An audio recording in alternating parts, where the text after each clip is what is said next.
Porsche says the GT3 RS can shift gears in around 100 milliseconds. To put that into perspective, the average human blink takes somewhere between 300 and 400 milliseconds. That means this gearbox can complete an entire gear change before you've even opened your eyes. Impressive, but here's the thing, fast gear changes aren't actually that rare anymore. Ferrari has a fast transmission, McLaren has a fast transmission, even some everyday hatchbacks can shift surprisingly quickly. So why is Porsche regarded as the gold standard for performance and dual-clutch technology? Why do racing drivers constantly praise the GT3 RS? And why, after almost 40 years of development, is Porsche's PDK still considered the benchmark that everyone else is trying to beat? The answer isn't just speed. In fact, speed is probably the least interesting thing about it. The real genius is that the gearbox is almost always one step ahead of you. It doesn't just react to what you're doing, it predicts what you're about to do next. It's constantly analyzing the way you're driving, how much throttle you're using, how hard you're braking, how quickly you're turning the steering wheel, even how aggressively you've been driving over the last few seconds, and before you've even decided to pull a paddle. The gearbox has already started preparing the next gear. It's almost like the transmission can read your mind. Today we're going to break down the transmission systems behind one of the most iconic cars on the planet, not using confusing engineering jargon, but by looking at the simple ideas that make it so unbelievably clever. Because once you understand what's happening underneath the car, you'll never look at a gear change the same way again. To understand why Porsche's transmissions are so clever, we first need to understand why standard ones are slow. Imagine you're driving a manual car. You're accelerating through second gear. Eventually, the engine reaches the desired RPM. You push the clutch in, move the gear lever, release the clutch, then accelerate again. For a brief moment, the engine isn't connected to the wheels, power completely stops. That interruption is unavoidable. Even modern automatic transmissions suffer from a similar problem. Instead of a clutch pedal, hydraulic components and planetary gear sets have to disengage one gear before engaging another. Again, there is always a small interruption, maybe only a fraction of a second, but it's still there.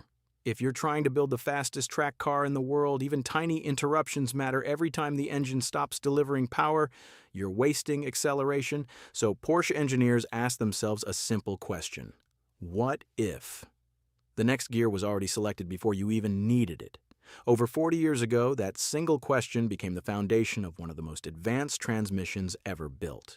Here's where things start getting interesting, despite what most people think. A PDK transmission isn't really one gearbox. It's actually two gearboxes sharing the same housing. Imagine cutting the transmission in half. On one side, you have every odd-numbered gear, first, third, fifth, seventh. On the other side, you have every even-numbered gear, second, fourth, sixth, reverse. Each half has its own clutch. One clutch controls the odd gears, the other controls the even gears. Now imagine you're accelerating in second gear. The clutch on the even side is currently engaged. Second gear is delivering power to the wheels. But something incredible is happening at exactly the same time. Third gear is already selected, not engaged, not driving the wheels, but physically ready. The transmission has already moved the synchronizers into place. The gears are meshed. Everything is prepared. The only thing stopping third gear from driving the car is the second clutch.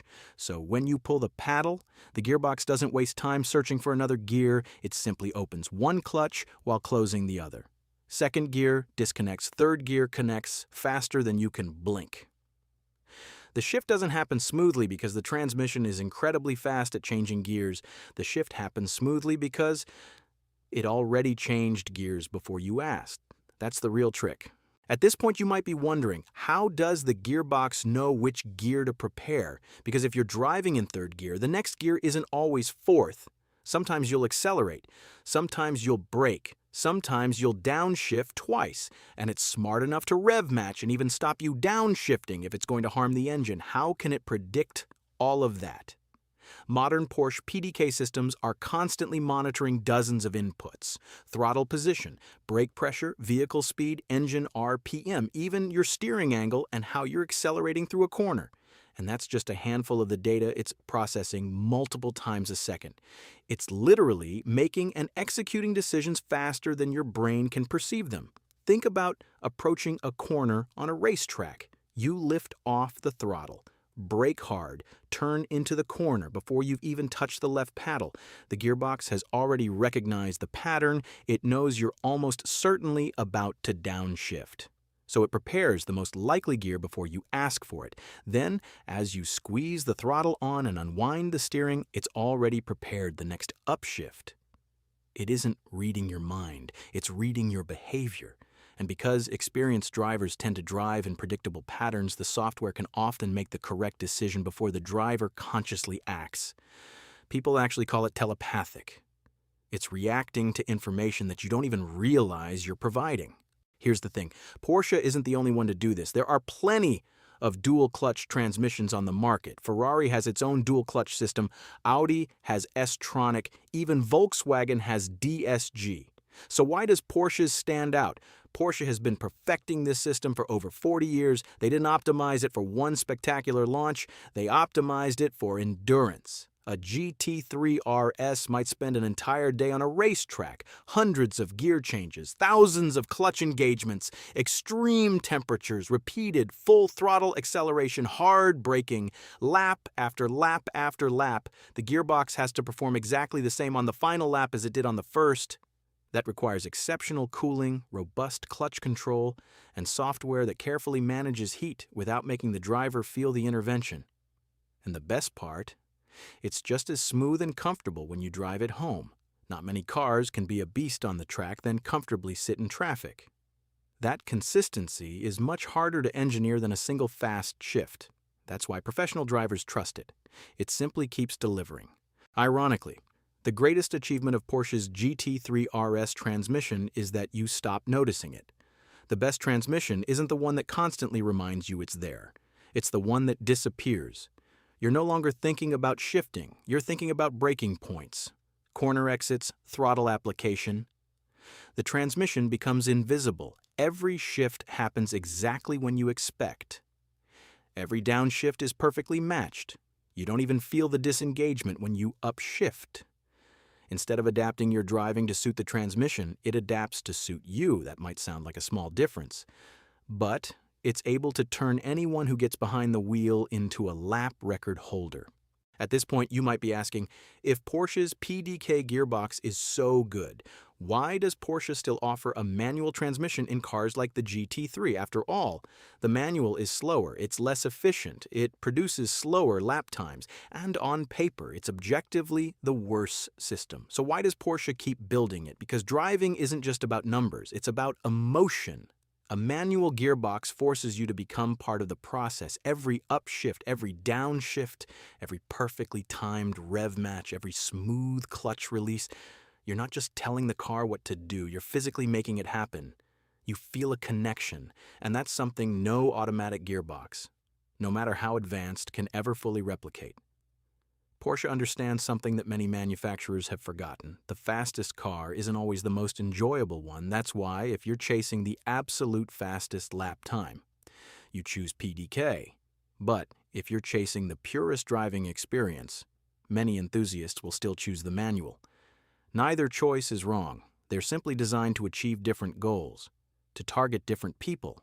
One exists to make the driver faster. The other exists to give the driver more control. Both drivers are smiling. And perhaps that's the most impressive thing about Porsche. They didn't build PDK to replace the manual.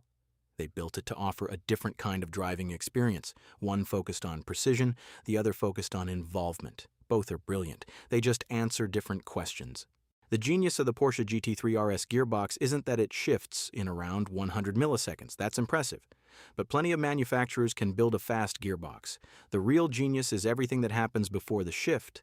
The predictions, the preparation, the software, the mechanical design, the way two clutches work together so seamlessly that the interruption in power is almost impossible to feel. It's literally smart enough to predict your next move.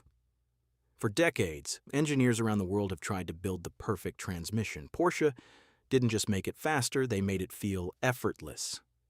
And maybe that's the highest compliment you can pay any piece of engineering, when it does something so extraordinary that you stop noticing it's doing anything at all. So the next time you see a Porsche GT3 RS fly past and hear those lightning-fast shifts, just remember, The impressive part isn't how quickly it changes gear, it's that the gearbox had already decided what it was going to do before the driver even asked. That's the difference between a fast transmission, and one that's genuinely brilliant. If you enjoyed this deep dive into the engineering behind one of the world's greatest performance cars, make sure to leave a like and subscribe, because I've got plenty more videos in the making. If you've got something you'd like to see next, drop a comment below and maybe I'll cover it in the next video. Thanks for watching.